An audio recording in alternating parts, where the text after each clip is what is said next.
Council decisions don't always make sense, but this one is a doozy. These grandparents have been kicked out of their house so it can be turned into a park. They can't understand why they're still paying a mortgage and bills for a home they no longer own. It's been very hard for all of us. Oh no, it's not. It's not right at all. It's not fair. I'm sorry. The emotional strain and financial strain, it's unbelievable. And council know this. We're all in it together as one big family. 71-year-old Najib Azizi and her husband 81-year-old Raymond came to this country for a better life. But they say the last 3 years have been their hardest. It's been very difficult, especially in Raymond's case. It makes it more harder. The elderly couple are being booted out of their family home after their council acquired their property and 2 adjoining homes owned by their sons. Why? To improve this nearby park. You want to expand the park, that's fine, you know. But the bottom line is, you've registered the properties in your name. You know, I think it's due time, 5 months later, that you should pay for them. Tonight, this family has come together to tell you their story. This is a compulsory acquisition. Oh, bloody government's trying to take my house. It's like a scene out of The Castle, but so much worse. Do you feel betrayed? Oh, big time. 3 years ago, this family put in a development application to build multi-storey apartments. That proposal was rejected, and instead Ryde Council in Sydney rezoned the properties for open space. In August, the council took ownership of the home while the Valuer General assessed its worth. Since then, Ray and Najib have been forced to pay thousands of dollars in mortgages and bills for a home that now belongs to the council. And Paul, Mum and Dad came home one day to find this letter on their door. Yeah, exactly.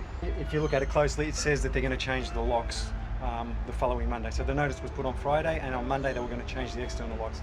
And to me, that just means that, I don't know, any other interpretation means that they're going to kick them out of the house. To make matters worse, patriarch of the family, Ray, is suffering from dementia, and the whole family is worried about him. And right from the start of the process, we thought, yeah, this month they'll take it, this month they'll take it, and it just, you know, roll-balled into 3 years. Dad needs a proper place, and, you know, we're not willing to invest money in this place now, which could go to council any time, so it's just not appropriate where he is now. Paul is Ray and Najib's second oldest son. I'd love to hear his advice now, but you know, the day's long gone now. A current affair contacted Ryde Council, who told us that at no point has council breached the relevant legislation. Council received the Valuer General's final determination just before Christmas, with 45 days to review it and take action. Their time is up on Monday. If the council don't issue the compensation notice by Monday, our clients will be forced to take action in the Supreme Court to force council to issue the notice. With their hands tied, the Azizi family have hired lawyer Paul Jane. They can't do anything until they get the compensation notice. They can't accept the compensation.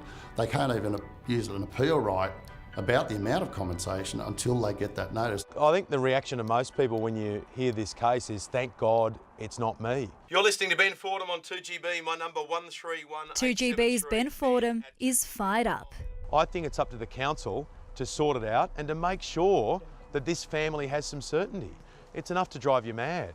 Growing up, you know, Dad used to tell us, you know, if you're ever in the right, you know, you'll always, you know, justice will always prevail. So, you know, if you ever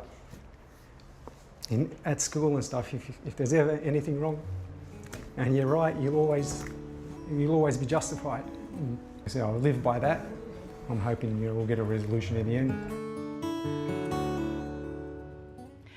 Ryde Council says it made, quote, every effort to compensate the owners for the acquisition. The full statement is on our website, and we will keep you updated on what happens next.